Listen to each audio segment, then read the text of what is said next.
আমরা যারা বাড়ি তৈরি করব তারা ফাউন্ডেশনটা যখন আমরা নির্ধারণ করি যে আসলে ফাউন্ডেশনটা কেমন হবে, তো সাধারণত মাটি পরীক্ষা এবং ভবনের গুরুত্ব বিবেচনা করেই কিন্তু বিল্ডিং এ কোন ধরনের ফাউন্ডেশন হবে সেটা শুধুমাত্র একজন দক্ষ স্ট্রাকচারাল ইঞ্জিনিয়ারই নির্ধারণ করে থাকেন।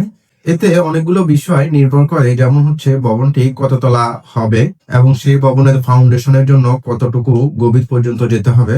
এগুলা সাধারণত অনুমান করা যায় না। ইঞ্জিনিয়ার মাটি পরীক্ষা অথবা সয়েল টেস্ট রিপোর্ট বিশ্লেষণ করেই তারপর সিদ্ধান্ত নেন। এখন যদি আপনার মাটি ভালো হয় সেক্ষেত্রে হয়তো আপনি নর্মাল ফুটিং, যেটাকে আমরা অগভীর ভিত্তি যেটা বলি সেটা হচ্ছে শ্যালো ফাউন্ডেশন, সেটাও করা হয়। তো মাটি পরীক্ষার রিপোর্টে যদি দেখা যায় মাটি যথেষ্ট ভার বহন ক্ষমতা সম্পন্ন, তাহলে সেখানে অগভীর ভিত্তি বা ফাউন্ডেশন ব্যবহার করা হয়।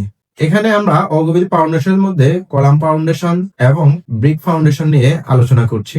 কলাম ফাউন্ডেশন নির্মাণের ক্ষেত্রে প্রথমে ফাউন্ডেশন থেকে শুরু করে ফ্লিন্থ লেভেল পর্যন্ত কলাম ঢালাই করা হয়।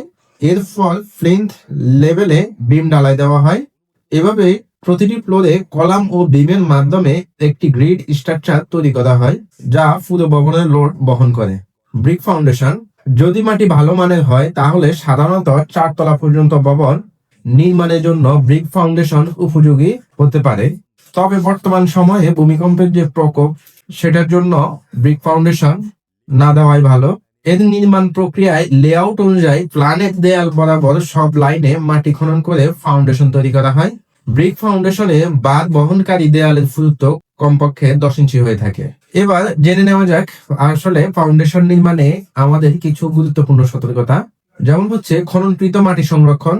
ফাউন্ডেশনের গর্ত করার সময় যে মাটি খনন করা হয় তা গর্তের কমপক্ষে 3 ফুট দূরে রাখতে হবে, না হলে ঢালাইয়ের সময় সেই মাটি কংক্রিটের সাথে মিশে গিয়ে কংক্রিটের গুণগত মান নষ্ট করে দিতে পারে।